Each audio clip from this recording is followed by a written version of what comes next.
이성을 몰래 좋아하면 행복지수가 높아진다. 70대 할머니가 경로당에 가는 날이면 유독 화장을 진하게 하십니다. 딸이 물었습니다. 어머니, 오늘 무슨 일 있으세요? 할머니는 아무렇지 않은 척 대답했습니다. 아니, 그냥 기분 좋아서. 하지만 딸은 알고 있었습니다. 경로당에 새로 오신 할아버지 때문이라는 것을 말입니다. 어머니는 그분이 오시는 날이면 일찍 나가고 늦게 들어왔습니다. 표정도 밝았습니다. 70평생을 살면서 이렇게 설레는 어머니를 처음 봤습니다.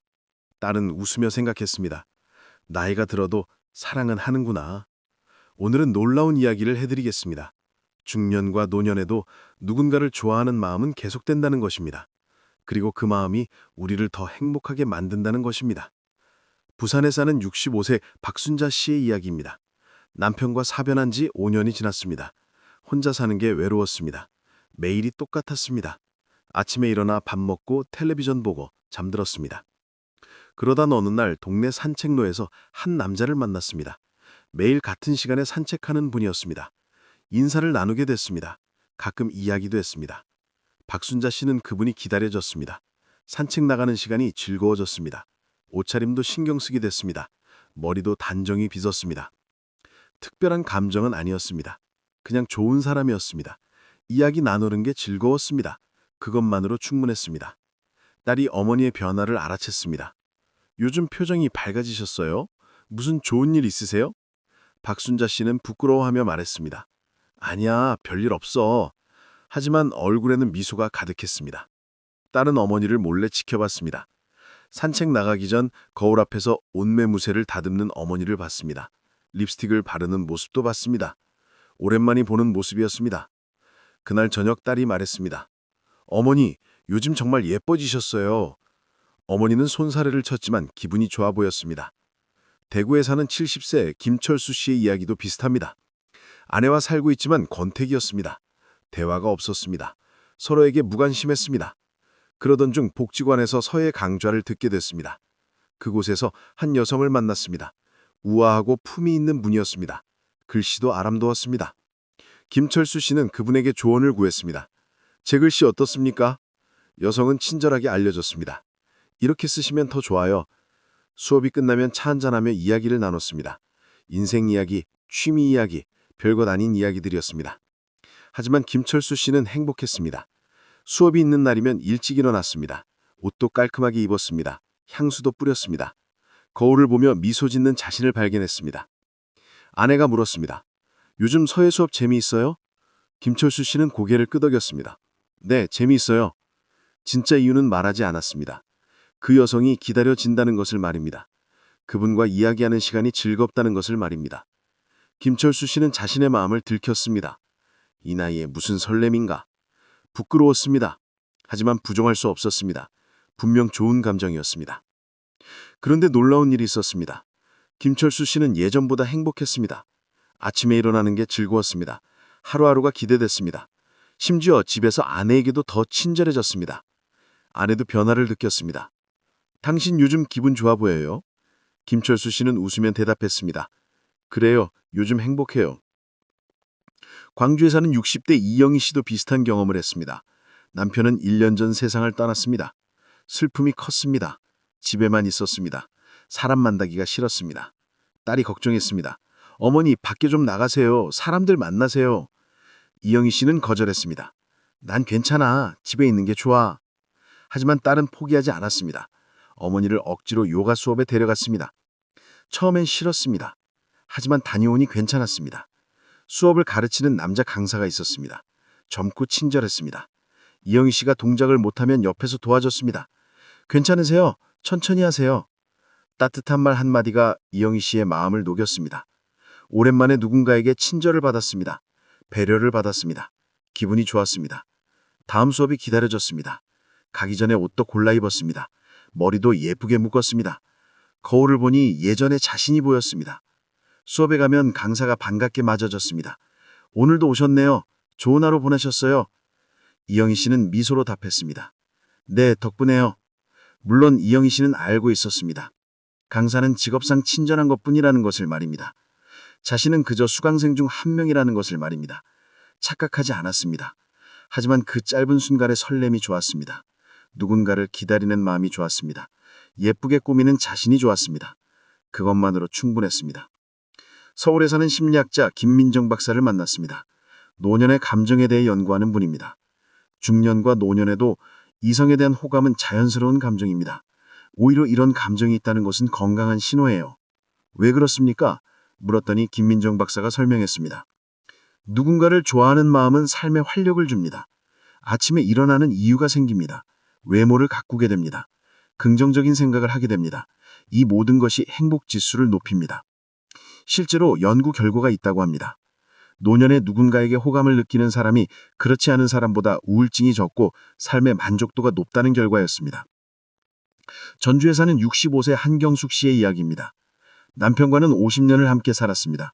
사이가 나쁘지는 않지만 특별할 것도 없었습니다. 그냥 익숙한 관계였습니다.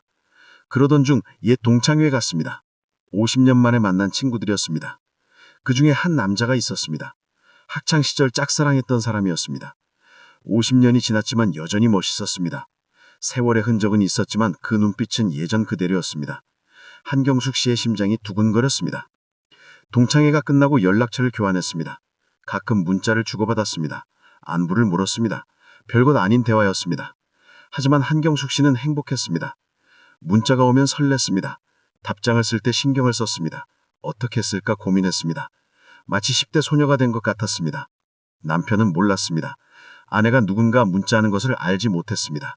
한경숙 씨는 조심스러웠습니다. 들키고 싶지 않았습니다. 죄책감이 있었습니다. 남편을 배신하는 것 같았습니다. 하지만 아무 일도 일어나지 않았습니다. 그냥 문자를 주고받을 뿐이었습니다. 만나지도 않았습니다. 그런데 이상한 일이 벌어졌습니다. 한경숙 씨는 남편에게 더 잘해주게 됐습니다. 기분이 좋으니 여유가 생겼습니다. 남편에게 짜증을 덜 냈습니다. 웃는 일이 많아졌습니다. 아내도 느꼈습니다. 당신 요즘 왜 이렇게 좋아요? 한경숙 씨는 웃음에 대답했습니다. 그래요, 요즘 행복해요. 인천에 사는 70세 최동수 씨의 경우는 조금 달랐습니다. 아내와 사별한 지 10년이 지났습니다. 재혼할 생각은 없었습니다. 그냥 혼자 사는 것도 괜찮았습니다. 어느 날 동네 도서관에서 한 여성을 봤습니다. 조용히 책을 읽고 있었습니다. 우아한 모습이었습니다. 최동수 씨는 자꾸 그쪽을 보게 됐습니다. 다음 날도 도서관에 갔습니다. 그 여성이 또 있었습니다. 같은 자리에 앉아 있었습니다. 최동수 씨는 근처에 앉았습니다. 며칠 후 인사를 나누게 됐습니다. 자주 뵙네요. 여성도 웃으며 답했습니다. 네, 저도 알아봤어요. 그렇게 알게 됐습니다.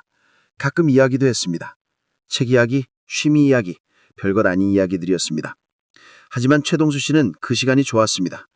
도서관 가는 날이 기다려졌습니다. 그 여성을 볼 수 있을까 기대됐습니다. 만나면 기분이 좋았습니다. 못 만나면 아쉬웠습니다. 최동수 씨는 자신의 마음을 들여다봤습니다. 이것은 사랑일까 아닐까 확신할 수 없었습니다. 하지만 분명한 것은 이 감정이 자신을 행복하게 만든다는 것이었습니다. 대전에 사는 60대 정미숙 씨의 경우는 남편이 있지만 소원했습니다. 각자의 삶을 살았습니다. 대화도 별로 없었습니다. 그러던 중 취미생활로 사진 수업을 듣게 됐습니다. 거기서 한 남자를 만났습니다. 사진을 정말 잘 찍는 분이었습니다. 정미숙 씨는 그분에게 배우고 싶었습니다. 수업 후에 질문을 했습니다. 어떻게 하면 이렇게 잘 찍을 수 있어요? 남자는 친절하게 알려줬습니다. 이렇게 해보세요. 각도를 이렇게 잡으세요. 정미숙 씨는 열심히 연습했습니다. 다음 수업에 가서 보여줬습니다. 많이 좋아졌네요. 남자의 칭찬에 정미숙 씨는 기뻤습니다. 점점 가까워졌습니다. 수업 후에 커피를 마시며 이야기를 나눴습니다. 사진 이야기, 인생 이야기, 여러 이야기를 했습니다. 정미숙 씨는 그 시간이 행복했습니다. 오랜만에 누군가와 깊은 대화를 나눴습니다. 자신을 이해해주는 사람을 만났습니다. 남편에게는 말하지 않았습니다. 말할 필요도 없었습니다. 특별한 일은 없었으니까요. 그냥 친구였습니다. 하지만 특별한 친구였습니다. 정미숙 씨는 예전보다 밝아졌습니다. 사진 찍으러 다니는 것도 즐거웠습니다. 삶에 활력이 생겼습니다. 그것만으로도 충분했습니다. 울산에 사는 심리상담가 박지연 씨는 말합니다. 중요한 것은 이 감정을 어떻게 다루냐입니다. 부정할 필요도 없고 죄책감을 느낄 필요도 없습니다. 자연스러운 감정입니다. 하지만 선을 지켜야 한다고 강조합니다. 좋아하는 마음과 행동은 다릅니다. 마음속으로 누군가를 좋아하는 것은 괜찮습니다. 하지만 그것이 행동으로 이어져 다른 사람을 상처 입히면 안 됩니다. 결혼한 사람이라면 더욱 조심해야 합니다. 배우자를 배신하는 행동은 하지 말아야 합니다. 단지 마음속으로 누군가를 생각하는 것, 그것으로 만족해야 합니다. 제주도에 사는 70세 강순옥 씨는 지혜롭게 감정을 다뤘습니다. 경로당에서 한 남자를 좋아했습니다. 하지만 티내지 않았습니다. 그냥 마음속으로만 간직했습니다. 그분이 오는 날이면 기분이 좋았습니다. 그것만으로 충분했습니다. 무엇인가를 바라지 않았습니다. 그저 같은 공간에 있다는 것만으로 행복했습니다. 강순옥 씨는 말합니다. 나이가 들어도 설레는 마음은 있어요. 그게 우리를 살아있게 만들어요. 아침에 일어나는 이유가 되고 예쁘게 꾸미는 이유가 돼요. 중요한 것은 이 감정이 우릴 더 나은 사람으로 만든다는 것입니다. 더 밝게 만들고 더 긍정적으로 만들고 더 활기차게 만듭니다. 결론은 이것입니다. 나이가 들어도 누군가를 좋아하는 마음은 자연스럽습니다. 그 마음이 우리를 행복하게 만듭니다. 부끄러워할 필요 없습니다.